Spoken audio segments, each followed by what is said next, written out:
අද යම් බැට් එකක් ගැන පුංචි හැඳින්වීමක් කරන්න ආවේ. මේක අපෙන් ඉල්ලීමක් කරලා තිබ්බා ඇබඩ ජොලි බොයිස් ගාපු ප්ලේ කෙනෙක් එයාට බැට් එකක් හදලා දෙන්න කියලා. මේකේ අයිලුවේ උස 34 එවැගේම 650ට අඩුවෙන් බර සෙට් වෙන්න හදලා දෙන්න කියලා. ඉතින් අපි මේ බැට් එක හැදුවා. මේක 34ට වඩා චුට්ටක් උසයි 630ක වගේ බරක් තියෙන බැට් එකක්. මේක හොඳ පදම් වෙච්ච ලීයකින් හදපු බැට් එකක්. මේකේ වක්ක පොඩ්ඩක් වැඩියෙන් ඉල්ලුවා. ඒ කියන්නේ කර්ව් එක පොඩ්ඩක් වැඩියෙන් ඉල්ලුවා බැට් එකේ. ඒ වගේම එයා ඉල්ලීමක් කරලා තිබ්බා මේ හැන්ඩල් එක ලාස්ට්වෙන් හදලා එයාට දෙන්න කියලා. මොකද එයා පරණ ගහපු හැන්ඩල් එකක් පුළුවන් නිර්මාණය කරලා දෙන්න කිව්වා. අපි ඉතින් ඒ විදිහට හැන්ඩල් එකක් හැදුවා.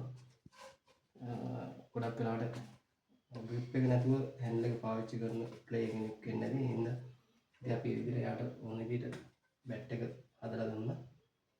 මේක ඕනෑම පන්දුවකට ගහන්න පුළුවන් ආකාරයෙන් අපි හදලා තියෙන. ඒ කියන්නේ ඕනෑම පන්දුවක් කිව්වම WT මිනි HS ඕන පන්දුවකට ගහන්න පුළුවන්. ඉතින් ඒ විදිහට හොඳට බැලන්ස් එකේ තියෙන බැට් එකක්.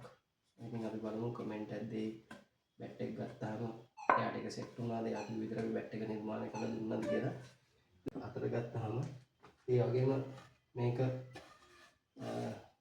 බර සෑහෙන පළතුනකින් හදපු සෑහෙන කොන්ද පිත්තක්. මේකත් අපිට රික්වෙස්ට් කරලා තිබ්බා මල්ලි කෙනෙක් සාමාන්‍ය ග්‍රෑම් 580ක 570 වගේ 34ට උස බැට් එකක් දෙන්න කියලා. ඉතින් අපි ඒකත් හදලා තියෙන්නේ. මේ බැට් එකත් තවත් දින කිහිපකින් මල්ලිට හම්බෙයි. ඉතින් මේ වගේ ඔයාලට පුළුවන් අපිට කියලා ඔයාලට ගැලපෙන බැට් එකක් හදාගන්න.